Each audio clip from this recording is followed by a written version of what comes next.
Um, I did mention it earlier, but if you have an opinion about what we do on snow days, you can put it in chat. Uh, the university technically closes, but we can, of course, continue. So let me start sharing here and clean some of this up here.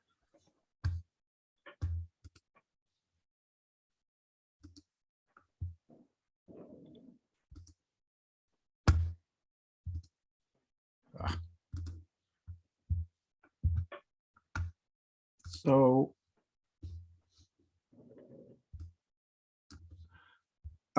we went through various aspects of Unity. I had shown you some examples, and let me quickly show the Viking Village, which is a really nice, realistic looking world.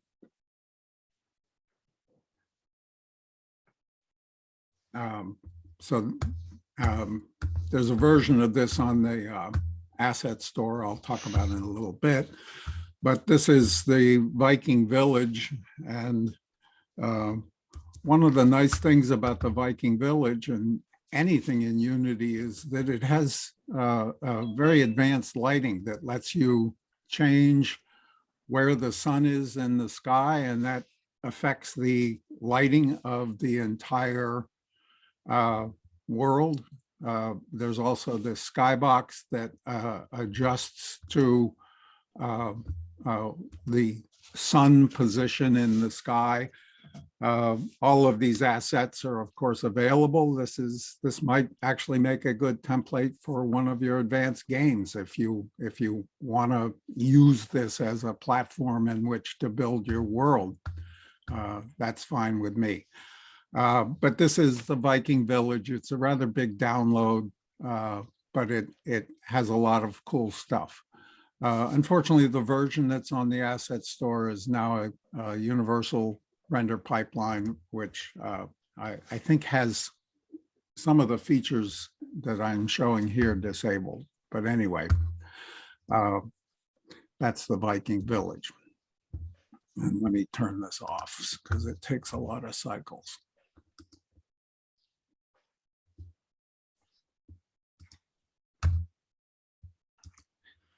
So we had talked about the homework assignment, of course, and we got started by downloading Unity and opening and downloading the hub, which I find very useful for managing different projects. We started a program and we started looking at the various windows. I believe we also looked at customizing your editor, being able to move everything around and put it where you want it and save that layout and have it available. I have dozens of them available. We looked at the project window, which is where all of the assets that you have available in your game. They're not necessarily what's in the scenes of your game, but these are all the assets that you have. And we looked at the structure of that on your hard drive as well and noted that they were similar, identical, in fact. We made a game object. Everything in Unity is a game object. And even the most basic empty game object has a transform which contains its position, rotation, and scale. And we made a light out of it by adding a light component. We talked about the Unity manual that's on your local disk.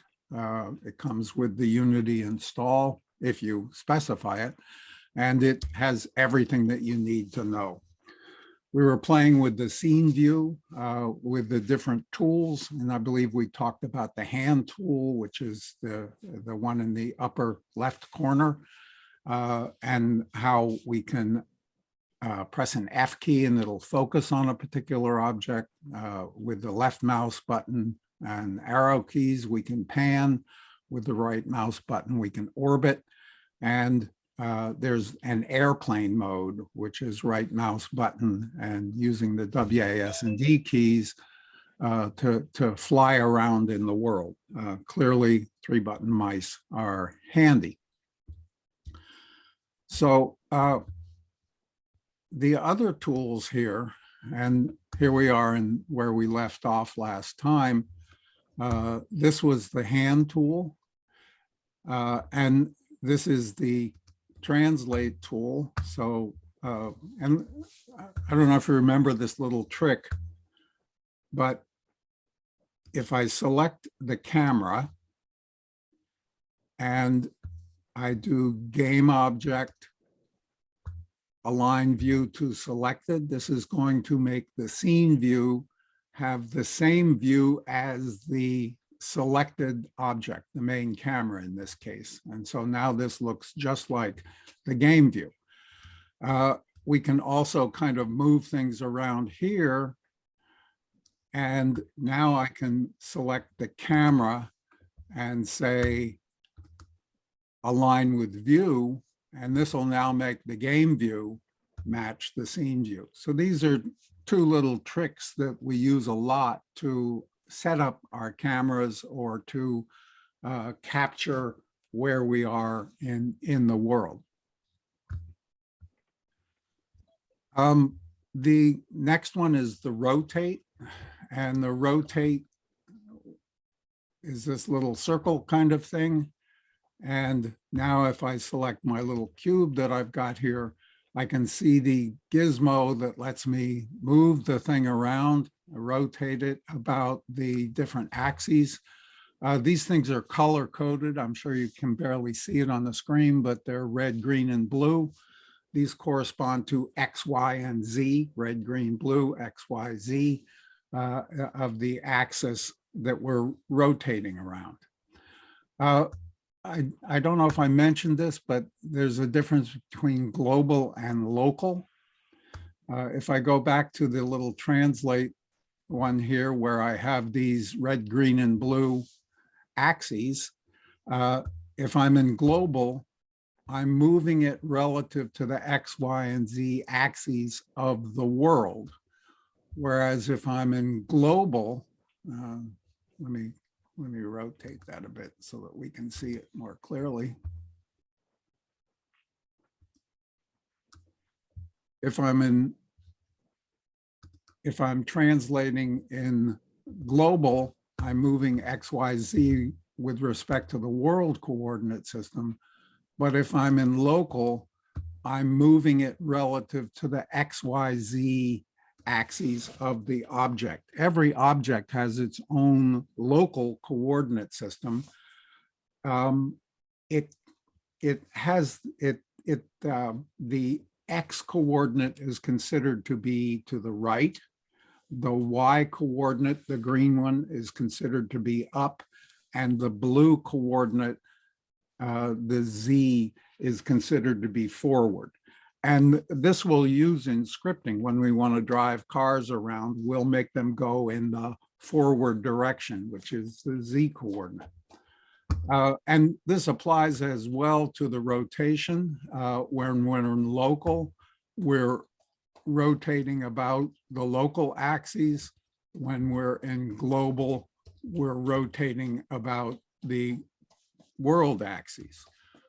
So all of these let us move things around. The fourth one here is the scaling. And I think I already showed you this a little bit when I don't want to make things negative. Negative scales don't make sense. But I can scale things in the different directions. And you notice there's no global local setting here for scaling. We're scaling the object relative to its own coordinates. Now you might have noticed over here as I did that the numbers in the transform changed as I scaled it in in the different directions, you can see that Z coordinate of the scale changing. Don't make it negative. Negative scales don't make sense. And we also have this little center thing where we can, if we pick the center, we're scaling all three axes at the same time. Now, we can do that with the gizmos, or we can do it up here. So I can click on the X, and now this little double arrow shows up. And now I can slide back and forth. I'm holding down the left mouse button. I can slide back and forth and change the value here. And of course, one can always type a number in, 1, 2, or 1 and 1, and this puts us back to the default size cube, which incidentally is 1 meter. This is a 1 meter cube.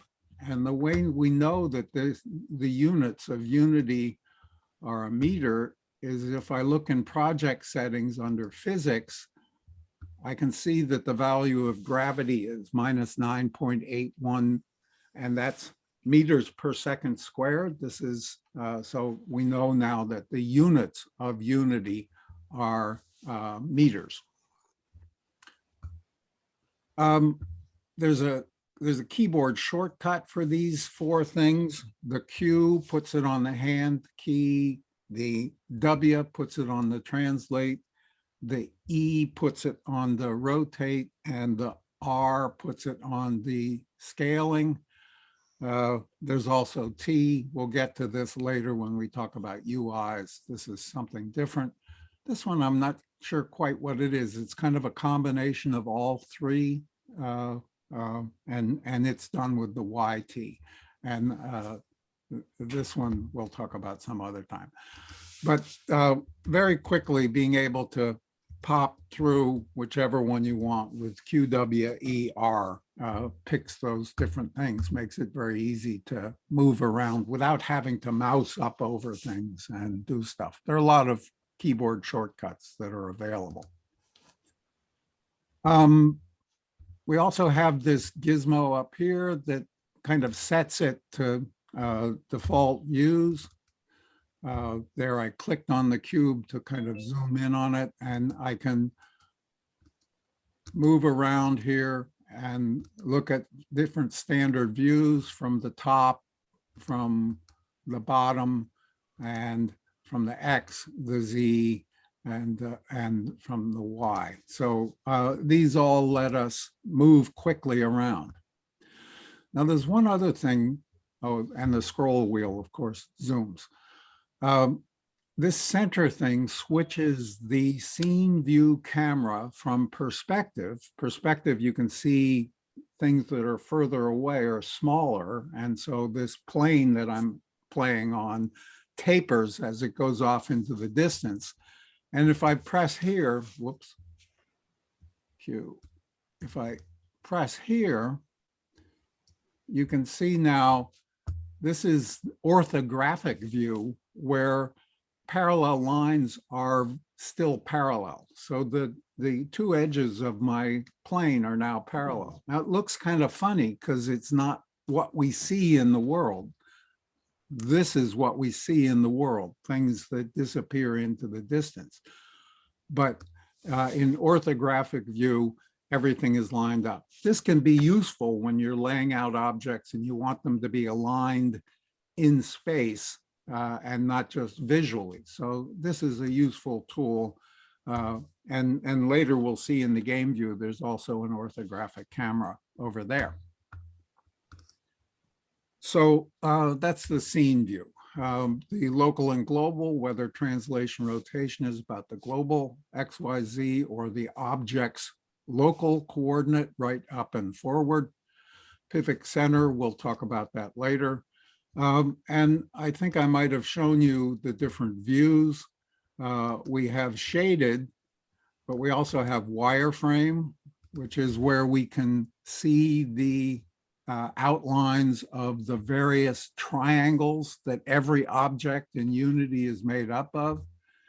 And there's also shaded wireframe, which shows us the shaded view of the world with the triangles outlined so that we can kind of see what our objects are made up of. And there are a whole bunch of other ones that we'll get to that have to do with lighting and some other stuff. Now, as long as I'm mentioning lighting, something I need to warn you about is the lighting generation. I believe by default, if you open the lighting window, it's one of these windows that you pull down from here, the lighting window, and I have it docked here because I use it a lot. This has two buttons for real-time and mixed lighting. I'll talk about all of what this is, but the thing you want to be sure is that the auto generate is not turned on, because if it is, Unity is going to be throwing a lot of computer cycles at generating the lighting. And I haven't generated the lighting for this scene. And so while it looks cool and we can see the light and everything, watch what happens when I do generate the lighting.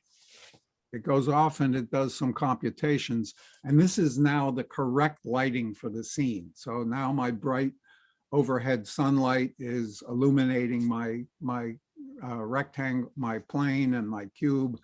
Shadows are being cast properly. But if you have the auto generate on and you move anything around, if you do anything to the scene, it will then regenerate that, and some cycles are consumed doing it, and it can be somewhat expensive. So it's best to turn off the auto generate and manually press the generate lighting button to make your scene look proper according to the different lights that are in it. A couple other little gizmos here. One, we can turn off the lighting in the scene view. So this kind of goes back to a view with no lights in the scene. We can also turn off various features like the skybox, the fog, flares, post-processing effects, and other things to make the scene view less cluttered. And we can also turn on and off gizmos, the things that let us see where the lights are, where the camera is, and stuff like that. So any questions? Let me stop sharing here for a second and see if there are any questions about the scene view. This is where we build our world. This is where we lay out where everything is, where we put the buildings in, where we make the terrain, where we do all of the building. Any questions? Don't be shy. Okay, I'll go back to sharing screen. So the game view is what the camera sees. So we've got our little camera here. And you can see the camera has these little lines coming out from it. That's the viewing frustum. That's a finite little truncated pyramid that emanates from the camera in its negative forward direction. And what's inside that volume, that pyramid volume, is what we see over here. So if I do something to the camera, like rotate it, then the game view changes. The game view sees what's in the camera. And if we have the camera selected, there's this little preview down here that shows what's in there. And that's what we see in the game view. Don't do anything with these displays. This is if you have multiple monitors. The aspect ratio lets you kind of see what your game is going to look like in different fixed aspect ratios. This is helpful if you're building for mobile devices that have different aspect ratios.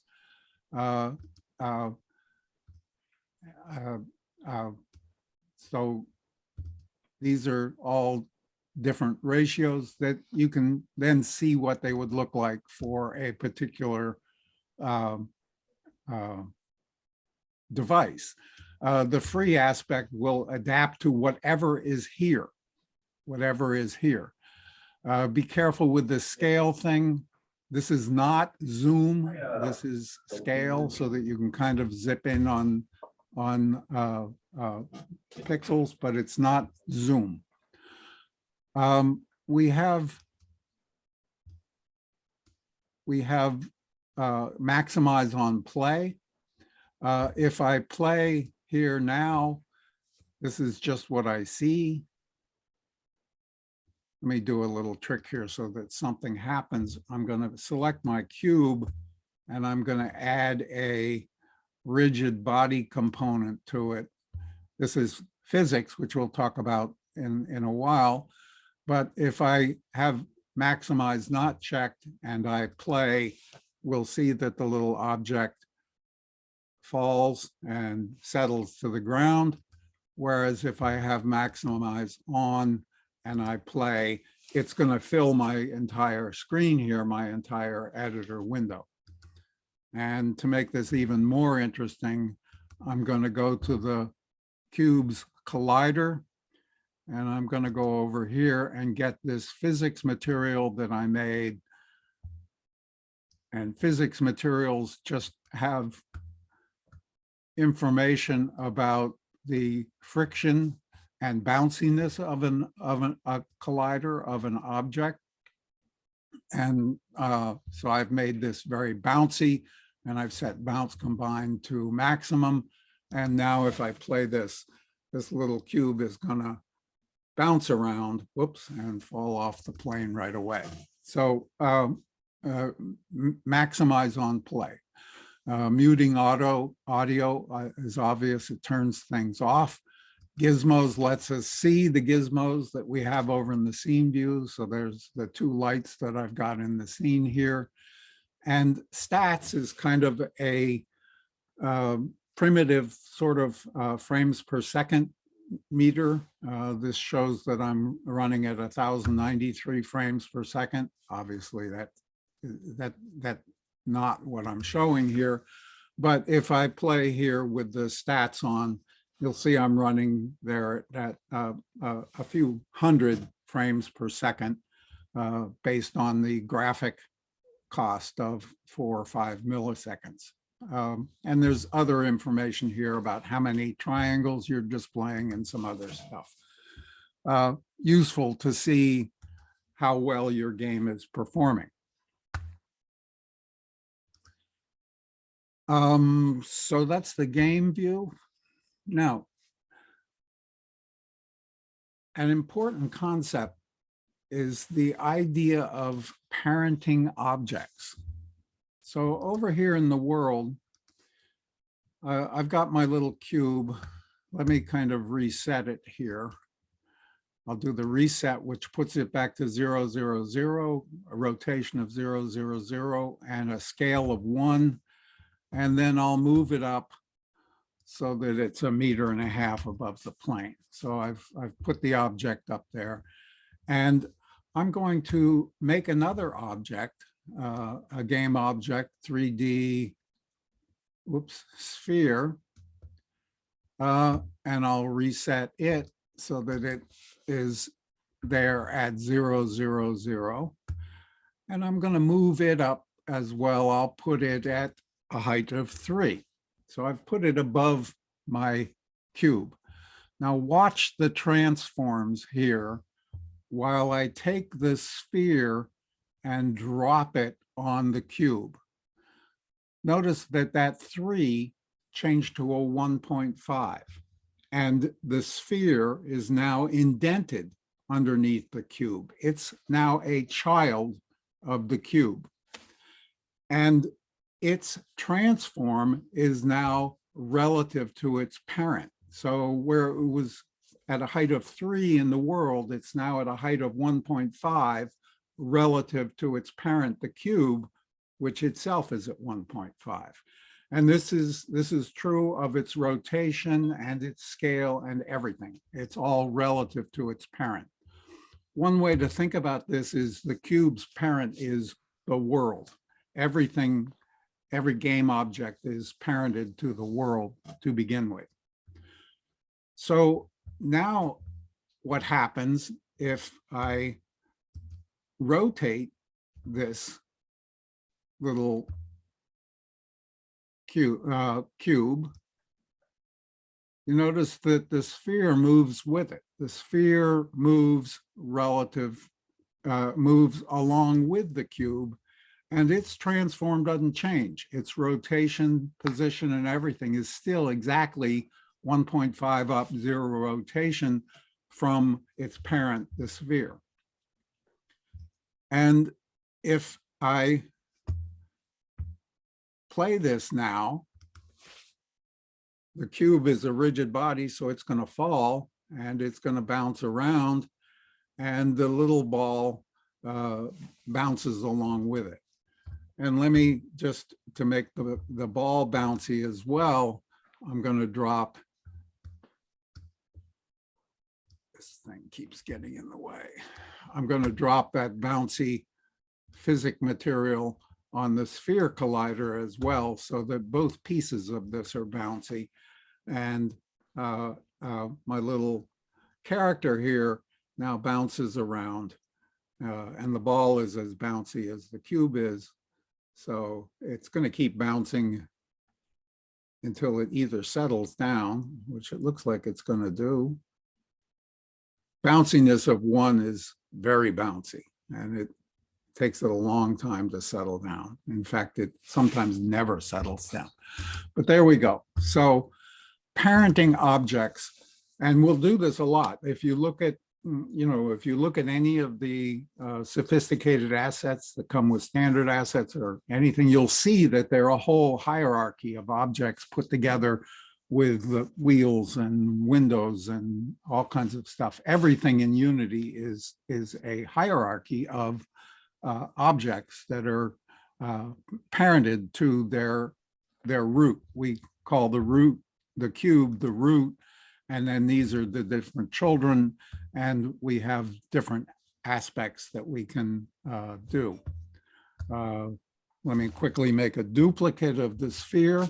I did that with a Command D, and I'll take the second sphere, and this thing is always in the way, and I'll move it over so that it's 1 unit to the right, and press run now, and this more complex object is going to bounce around, oops, and fall off the stage. So that's parenting of objects. So after we've done all this playing around here, let me delete this guy. I don't want that there. After we're done playing around with this thing and we've got everything looking the way we want, I'm going to change this light to green so that we can see it, and I'll make it brighter so that it shines on things, and maybe just to be sure, I'll generate the lighting again to make sure everything's all right. You saw down here in the generate that showed the cycles being used.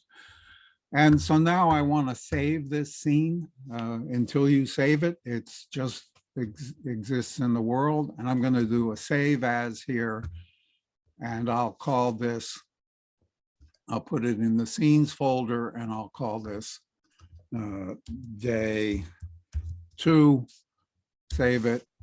And so now I have in my scenes folder, I have the original sample scene that we started with today. I have the day 2 scene, and here's a day 1 scene that was left over from some practice that I was doing before class. So again, I'm going to stop sharing and entertain any questions. And I'll remind you that I can't see chat while I'm in sharing. Is there a keyboard function that allows you to move objects more precisely? Yes, you can type the numbers into the transform. You can, type 5.137 and it'll put it precisely at 5.137. And there's also a functionality that allows you to set up a grid of your defined spacing that objects will then snap to. So if you set up your grid to have a spacing of 1 meter, everything will exactly be on a 1 meter grid. That in that original lecture, somewhere back here, oops, you can't see that because I'm not sharing the screen. But somewhere back here,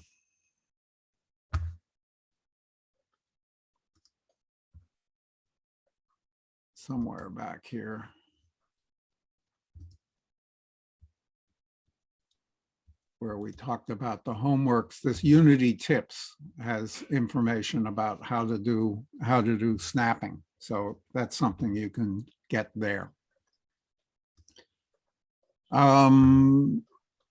Is there a position coordinate you can use if that's what you mean, like with variables? I'm not sure what the question is there, Nick. If you want to turn on your mic and ask it, and that'd be fine. I was trying to answer oh, okay, the previous question okay, about with the transform. That's wonderful. I need all the help I can get, so that's great. When it comes to the materials for like the colliders, do you have to like get those elsewhere, or where do you find those? The colliders? Oh, the Physic Materials? Yeah. You make them. So let me share screen again here. Okay. They're real easy to make. So sharing screen, a pull down here, down, Physic Material. And I don't know why there's no S on it. Physics has a name. And so there's my new Physic Material. And here's where I set the dynamic friction, which is the friction of a sliding object, the static friction, which is the friction of a motionless object. These are generally different in the world, and its bounciness. And because Physic Materials interact with each other, you have to know how you're going to combine the two different values, since different objects can have different Physic Materials. And so you can either combine with their average, with the minimum, the maximum, or the multiply. So this defines how two objects interact with each other. And I made the bounciness maximum because I wanted it to be a bounciness of 1. There is a default physics material that you have no access to. I think you can override what it is. But the default Physic Material has some properties that you can look up in the physics project settings. Does that answer your question? Yes, it does. Thank you. Any other questions? Okay. So let me go on to the next thing here I want to talk about, which is the asset store. And the asset store is cool. There is tons of free stuff, just tons of free stuff. There's a lot of for money stuff as well, but there's a lot of free stuff that you can find and access with your account. I'm going to put this guy over here. So I made a little layout that I named the asset store, and it automatically opens the asset store window. In Unity 2.19, we can access the asset store from within Unity. But in Unity 2020, for some reason, they decided that we would not be able to access the asset store from inside Unity. And so if you're in 2020 and you open the asset store window, it'll tell you have to go to the website, for the asset store to do your business. So here's the website for the asset store. And I clicked on something here, discover top free assets. And so this is a list of all of the free stuff. And it goes on and on and on. There's lots and lots of free stuff. And you'll notice a number of these are grayed out, and that's because I've already bought them. Things that are grayed out are ones that I've already purchased, like FPS micro game, like the Nature Starter Kit, Bolt. All of these grayed out ones are ones that I've already bought, and ones that I haven't bought are like the 2D game kit. So if I click on this, and I have the option to add it to my assets. And if I do this, then when I go back into Unity and I open the package manager, and the package manager is kind of Unity's new version of how to get stuff into Unity. It's now fetching the packages. And this little pull down here shows you the Unity packages. These are things like Augmented Reality Foundation, the Burst Compiler, Cinemachine, Google VR for the iOS. These are all different packages that Unity provides you with. This shows you the ones that I have in my project. I've got the TextMesh Pro, I've got Timeline, I've got the Visual Studio Code Editor, but I can also see my assets. And these are the things that I've purchased from the Unity store, from the asset store. And so something that I might want to include here would be, let's see, what should I bring in? Detonator.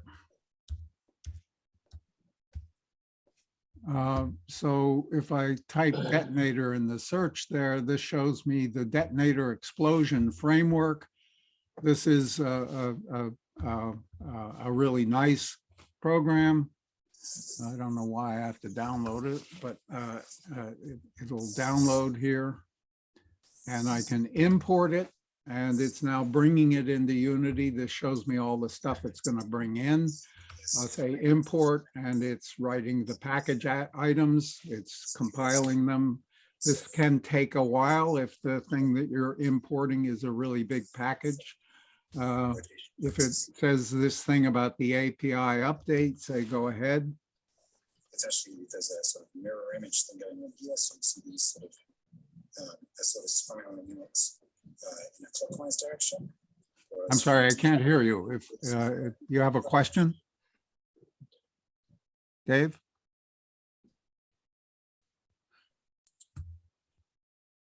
Okay, so there, I just brought that asset in, and now it's made another folder, the Detonation Explosion Framework.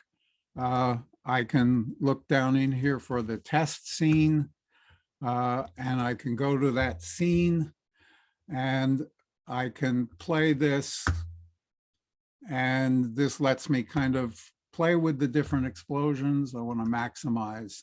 So to maximize, I clicked maximize, paused it, and unpaused it. And so now here I'm blowing things up, including this wall, just by point and clicking, and it demonstrates all the different explosions that come with the thing. And I can rebuild the wall and move the camera back and put the explosions way over here or on the wall. And there are a bunch of nice explosions that are, of course, useful, and they make sound, and they have shock waves, and they knock stuff over, and they're quite complicated. If you look at the prefabs for some of these things, you can see that they have a lot of different components. And if I open the prefab here, no, it's all done with scripting, so it doesn't have children. But when you do it in the world, it builds itself. These things are scripted objects that do a lot of fancy stuff. So lots of free stuff at the asset store. If you're in 2019, you can access it directly. If you're in 2020, you have to go to the website and put in your Unity ID and buy stuff by clicking on the add to your assets. And then when you come back in Unity, you can bring them in with that package manager, the package manager that has any of your assets there. So that's pretty cool.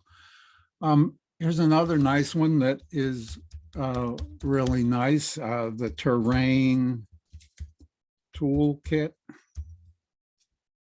Whoops, did I spell it right? I didn't. Toolkit.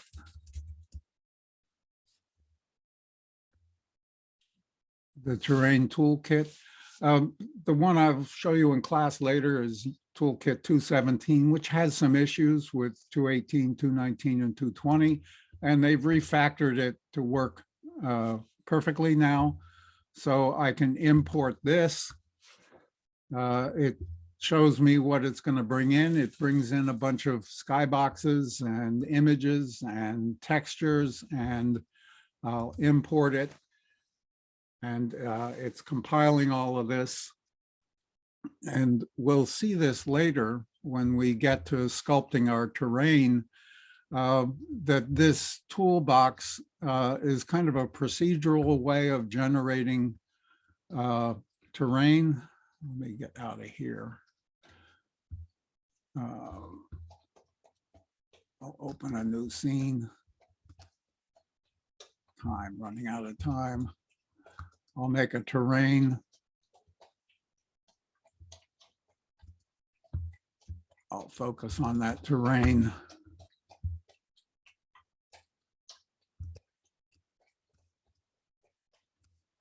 And I'll go into the toolbox here and get the script that it likes and put it on the terrain. And now I'm ready to create terrain. So I can just generate Voronoi features. It generates a world. Here's a fractal version of a world. Here's a Perl and noise version of the world. And there are a lot of other things that we can do with this to make terrains very quickly. And it's a random number generator. So every time I click this, I'm getting a different terrain. And it has a lot of tools for coloring and other stuff. And it's free from the asset store. One other thing about the asset store is if you make something that you think is good enough to sell, you can sell it on the asset store. They take 70-30 split. You get 70, they get 30, but you get to set the price. So in 219, it's worth opening the window for the asset store. In 2020, it's not. And you can dock it, lots of content. One thing I didn't show you are the filters here. So let me kind of go back to the home here. Let me reload that. And they have sales all the time. What am I doing? These are different categories. I don't want that.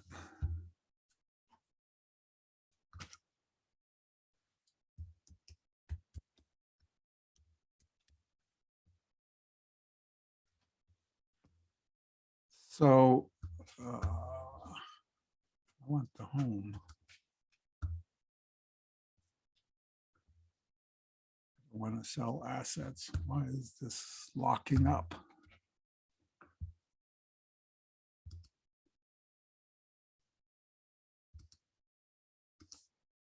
Oh.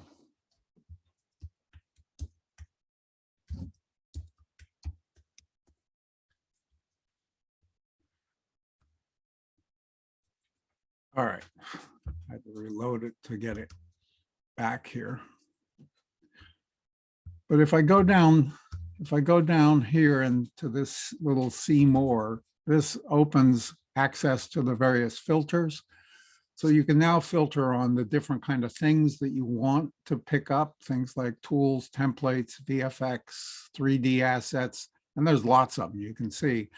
But of course, the nicest filter is the free assets filter that only shows you stuff that's free. And another one that I definitely like is to search for a particular publisher, in this case, Unity. And this now shows all of the stuff that Unity offers for free. And there's a lot of it. You can see I've downloaded most of it. Everything that's grayed out is stuff that I've already purchased for free. So the asset store has these filters that let you filter for specific prices as well as things. I can pick the 22 3D objects, the 4 2D objects, audio essentials. The asset packs are kind of nice. These are things like terrain textures and the terrain sample asset pack. There's particle packs for explosions and many, many other things that go beyond what the detonator does. Lots and lots of stuff, all from Unity Tech. They have lots of cool stuff. I've mentioned the standard assets. The standard assets are one of the Unity Tech here. These are the standard assets.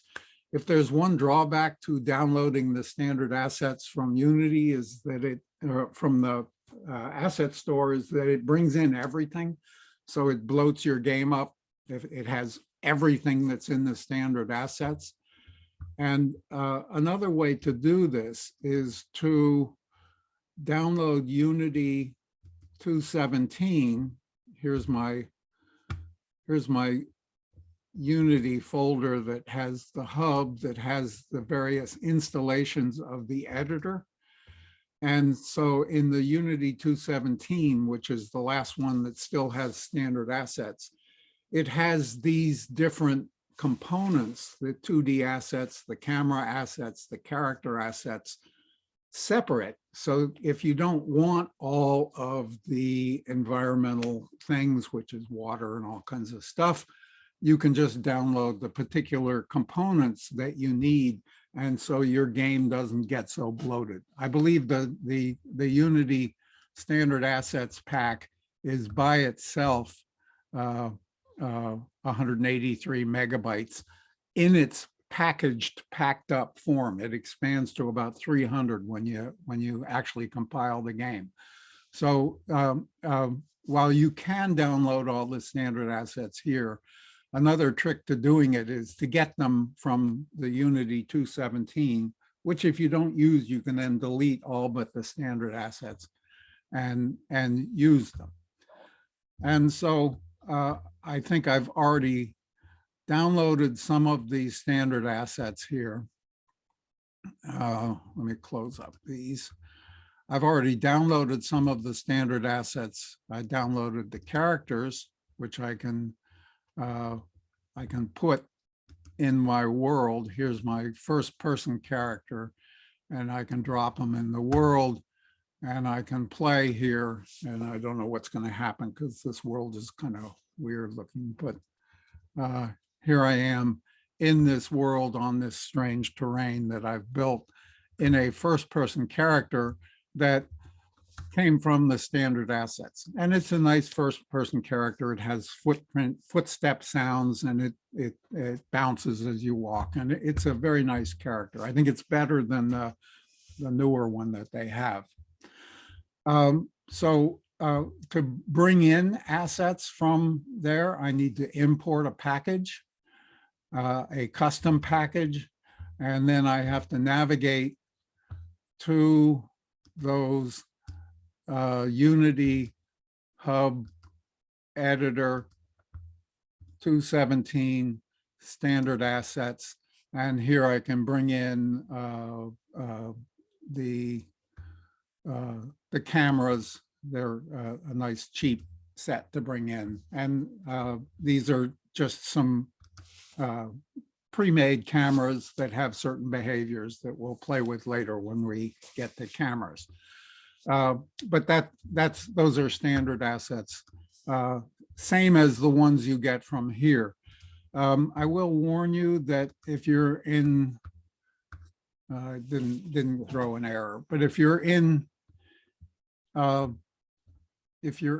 Unity 219 and above and you import some of these 217 standard assets, it can throw some warning errors, or actually some compile errors that are not good. There they are right there, standard assets, simple activate menu is showing an error. And you can just delete these things. You don't, whoops. What did I do? You can just delete these offending. So the simple activator menu, you can just delete them and the error goes away. The forced reset, you can delete it and the error goes away. And that's all you have to do. Those are things that we never use.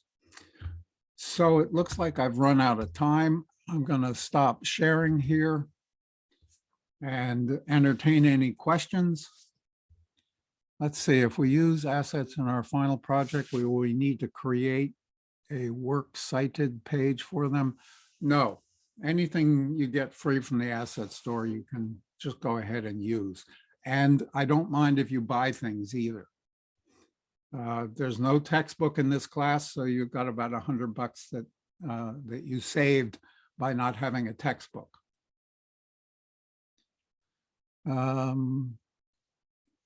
Will we learn to make our own assets? Some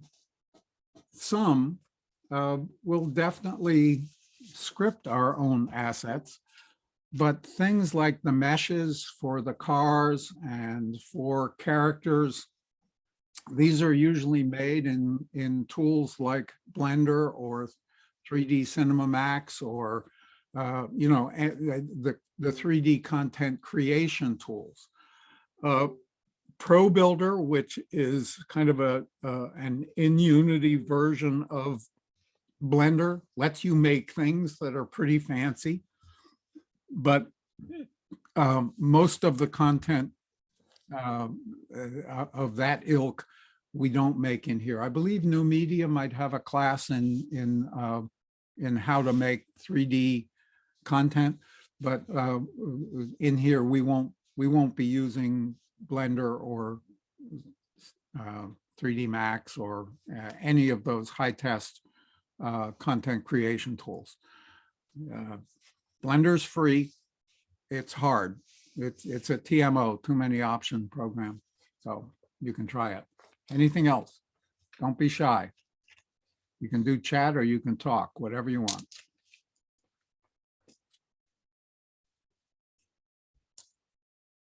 And I don't know if I posted it anywhere, but I'm going to make office hours the hour after class. So office hours are from 12 to 1.